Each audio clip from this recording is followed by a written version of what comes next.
We're taking a deep dive into this investigation tonight at 6 with a look at Michigan's history with anti-government groups, brand new information about a location these militia members allegedly trained, and what's being done now to protect the governor. Our live Team 7 coverage begins tonight with 7 investigator Heather Catallo and more on the suspects. Heather, what have you learned about the people charged in this really stunning plot?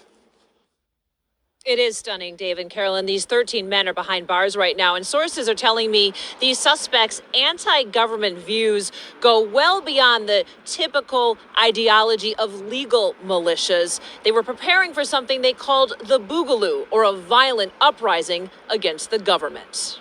Hundreds of FBI agents and state police raided homes and businesses around Michigan, arresting 13 men for various kidnapping and terrorism crimes. 7 Action News was there as the feds searched this home in Heartland, Michigan for hours last night. They also executed a warrant at this home in Lake Orion. The feds charged 5 men from Michigan: Ty Garbin from Heartland, Daniel Harris from Lake Orion, Caleb Franks from Waterford, Brandon Caserta from Canton, Adam Fox from Grand Rapids, and they also arrested Barry Croft from Delaware. All 6 are charged with conspiracy to kidnap Governor Gretchen Whitmer at her vacation home before the November election. The FBI and state police executed arrests of several of the conspirators when they were meeting on the east side of the state to pool funds for explosives and exchange tactical gear. As part of the massive operation, Attorney General Dana Nessel also announced charges against 7 other men she says are associated with a militia group called Wolverine Watchmen. The individuals in custody are suspected to have attempted to identify the home addresses of law enforcement officers in order to target them, made threats of violence intended to instigate a civil war, and engaged in planning and training for an operation to attack the Capitol building of Michigan and to kidnap government officials, including the governor of Michigan. The 7 are charged under Michigan's Anti-Terrorism Act. Michael and William Null, seen here in the state capitol during a recent protest, are both charged with providing material support for terrorist acts and carrying or possessing a firearm during the commission of a felony. The other men charged include Paul Beller from Milford, Sean Fix from Belleville, Eric Molitar from Cadillac, as well as Pete Musico and Joseph Morrison from Munith. Sources tell the 7 investigators that all men identify less as militia and more as anti-government extremists associated with a movement known as Boogaloo. All of us in Michigan can disagree about politics, but those disagreements should never, ever amount to violence. Because of the hard work of the men and women of law enforcement, police officers, and federal agents, violence has been prevented today. Now, according to this affidavit, members of the Watchmen even had titles like commander and sergeant. One even had a screen name on social media called Boogaloo Bunyan. All of these men face decades behind bars if they're convicted. Reporting live in Detroit, I'm Heather Catallo, 7 Action. Giving our praises to the Most High through Mashiach, and man, yeah, another crazy day in Babylon. So just want to go ahead and touch bases on this whole Boogaloo. That name cracks me up. That sounds like some sort of FBI, CIA, COINTELPRO made up name. But this whole Boogaloo gang and their plot to kidnap Governor Gretchen Whitmer of Michigan, who is known nationwide as having some of the most draconian laws for lockdown when it comes to the COVID-19 lockdown and her quote unquote plan to save Michigan lives. But the fact of the matter is that she, like Governor Cuomo in New York, are responsible for killing hundreds or even thousands of people, namely senior citizens. Governor Whitmer pushed senior citizens that were leaving senior facilities, nursing homes, like, hey, no, get your asses back in those nursing homes, right? Put them right back into the nursing homes, and mandated that they had to go back into the nursing homes, right, to prevent the spread. Well, you know, the COVID pandemic just incubated like crazy in those nursing homes, and there's a lot of elderly people that succumb to the disease, that die from the disease, from the COVID-19, right? Um, Again, some of her laws are just draconian in nature. Now, those seniors passed away. I mean, a lot of them already had underlying medical conditions. But we now know that, quote unquote, coronavirus or COVID-19 has a 97% recovery rate. It's not as deadly as they say it is. And most of the times when people die from the disease, they've had some sort of underlying medical condition that sparked and kicked off that death to begin with. All right. So we know it's not as deadly as they're making out to be. This whole lockdown thing is just a run through. And, Esau's getting tired of it. Esau's getting sick of it.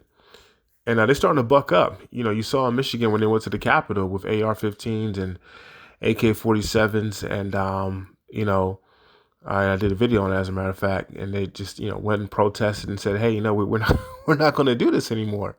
Enough is enough. Well, come to find out, the Supreme Court of the state of Michigan said it's enough as well. And they have ruled against Governor Gretchen Whitmer's, her laws, her powers, her executive powers to shut down and continue an emergency in the state of Michigan. So a lot of people are hoping that jobs open back up in the state, that businesses get back going, so on and so forth. But anyways, to make a long story short, there's people out there who are sick of it. They say they're not going to take it. And,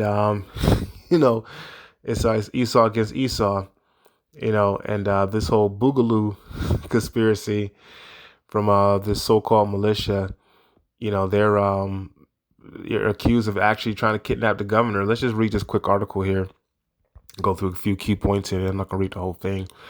But it says, defense says plot to kidnap Michigan governor was big talk stoked by FBI. So I'm reading an alternative news source, the Epic Times. I don't like going to the mainstream media anymore. You can't get a straight story.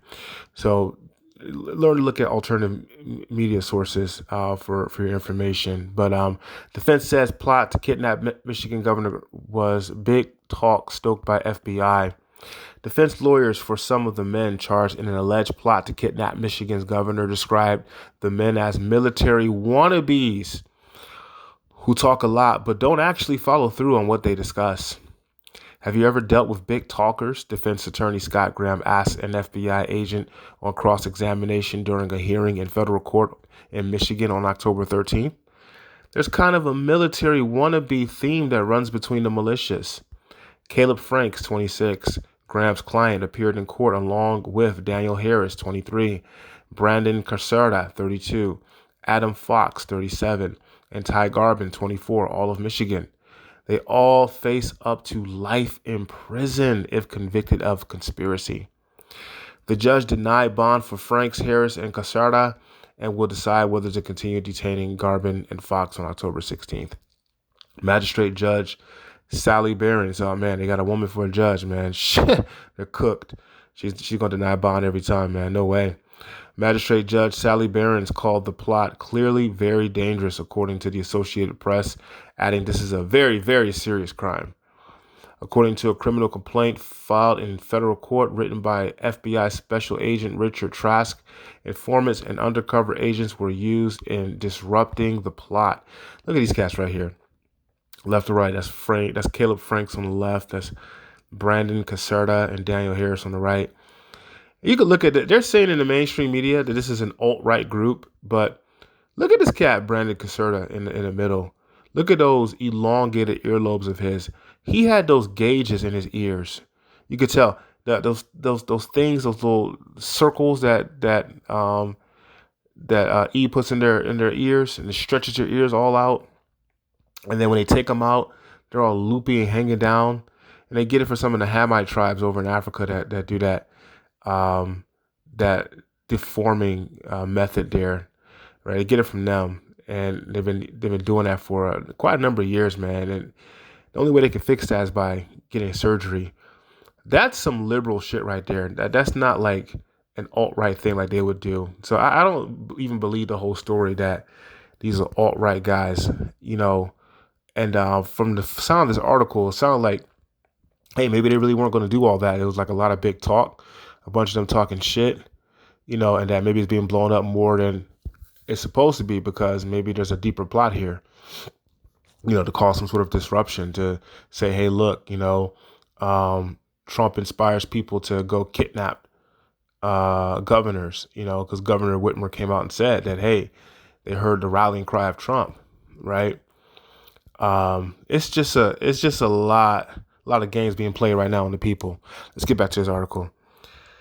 At least one spy or undercover agent was usually present during group meetings, he wrote, adding that some meetings or conversations were recorded by more than one informant or agent.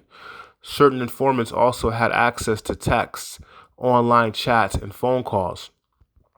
One defense lawyer called the case one of big talk between crackpots, describing the men as people who talk a lot but are never going to do anything.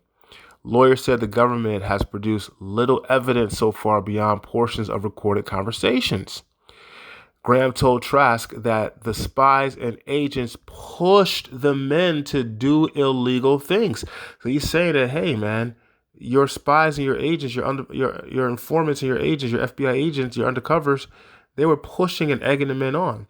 One of the most active leaders was your informant, Graham said. Prosecutors challenged that portrayal. Man, I'm going to tell you, it's not too far-fetched to have operatives. I mean, that's what operatives do. They go in and they cause disruption. They cause big plots and plans to happen. And they just send in the government to shut down what the provocateurs have already caused. Right?